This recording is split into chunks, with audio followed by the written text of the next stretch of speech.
Assalamualaikum warahmatullahi wabarakatuh. Jumpa kembali lagi di channel saya Junid ID. Pada kesempatan kali ini saya akan sharing pada teman-teman terkait langkah-langkah dan ketentuan pembatalan finalisasi data PDSS di SNPMB ya teman-teman. Sebelum itu bagi teman-teman yang baru bergabung silakan klik tombol subscribe terlebih dahulu dan nyalakan notifikasinya agar tidak ketinggalan video-video saya selanjutnya. Oke, langsung saja kita ke videonya. Oke teman-teman, langkah yang pertama silakan teman-teman login terlebih dahulu di portal SNPMB sekolah teman-teman. Oke, di sini saya login dulu seperti ini ya teman-teman. Kemudian teman-teman silakan masuk di pangkalan data sekolah dan siswa atau PDSS. Oke, nanti akan seperti ini. Kemudian teman-teman silakan ke menu finalisasi. Nah, untuk finalisasi sendiri ya teman-teman, sebenarnya bisa dibatalkan selama teman-teman tidak melakukan finalisasi sampai akhir ya teman-teman. Nah, ini untuk finalisasi nilai ini belum, karena takut ada yang masih diperbaiki. Dan untuk pembatalannya sendiri sebenarnya tergantung teman-teman sudah melanjutkan ke finalisasi tahap berikutnya apa tidak. Karena misalkan teman-teman setelah melanjutkan ke finalisasi berikutnya itu tidak bisa dibatalkan ya teman-teman. Nah, untuk pembatalannya sendiri bisa teman-teman klik menu pembatalan finalisasi di atas. Nah, ini contohnya teman-teman. Nah, untuk pembatalan kurikulum itu masih bisa dibatalkan ya teman-teman, karena saya belum finalisasi nilai tadi. Nah, untuk yang kemarin-kemarin pembatalan finalisasi siswa eligible ketika belum difinalisasi.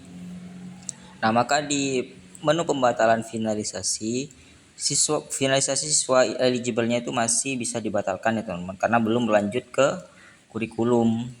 Nah, sebenarnya pembatalan finalisasi di sini bisa dibatalkan ya teman-teman, selagi teman-teman belum melanjutkan ke tahapan selanjutnya. Misalkan teman-teman sudah finalisasi data sekolah dan belum melanjutkan ke data siswa, maka pembatalan data sekolah itu masih bisa ya teman-teman, atau teman-teman mau memperbaiki misalkan.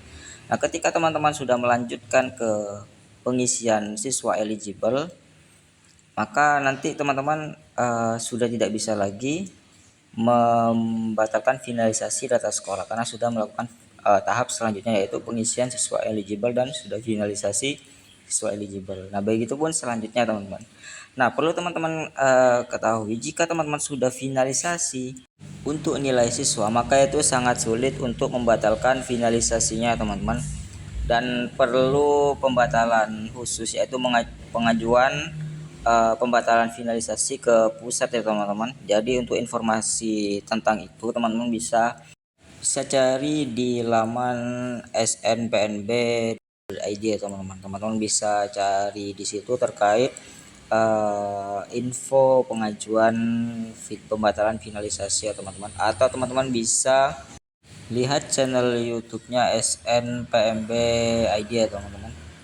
Jadi teman-teman bisa belajar di situ terkait prosedur pengajuan pembatalan finalisasi jika teman-teman sudah terlanjur melakukan finalisasi akhir ya teman-teman. Jadi sekali lagi teman-teman, kalau misalkan mengisi data dipastikan datanya sudah benar agar tidak terjadi kesalahan seperti itu ya teman-teman. Jadi karena kalau misalkan sudah finalisasi akhir atau sudah finalisasi nilai, itu sangat sulit ya teman-teman untuk dibatalkan. Nah, untuk prosedur pembatalannya sudah saya jelaskan tadi. Di menu pembatalan finalisasi itu ada beberapa yang bisa dibatalkan ya teman-teman, dengan ketentuan teman-teman itu belum melanjutkan ke tahap berikutnya. Jadi semisal terjadi kesalahan pengisian di tahap itu, teman-teman bisa langsung batalkan dan bisa input data ulang. Ketika teman-teman sudah melanjutkan ke finalisasi atau tahap berikutnya, teman-teman sudah tidak bisa lagi melakukan pembatalan di tahap sebelumnya teman-teman. Seperti saya contohkan ini, ketika saya belum memfinalisasi nilai, saya masih bisa membatalkan finalisasi di kurikulum ya teman-teman, masih hijau. Nah, ketika teman-teman sudah melakukan finalisasi nilai atau finalisasi akhir, maka itu sangat sulit ya teman-teman. Jadi seperti itu untuk langkah-langkah dan ketentuan finalisasi PDSS SNPMB teman-teman. Oke, mungkin ini saja yang bisa saya sampaikan. Semoga ini bermanfaat bagi teman-teman. Jangan lupa like, komen, dan subscribe.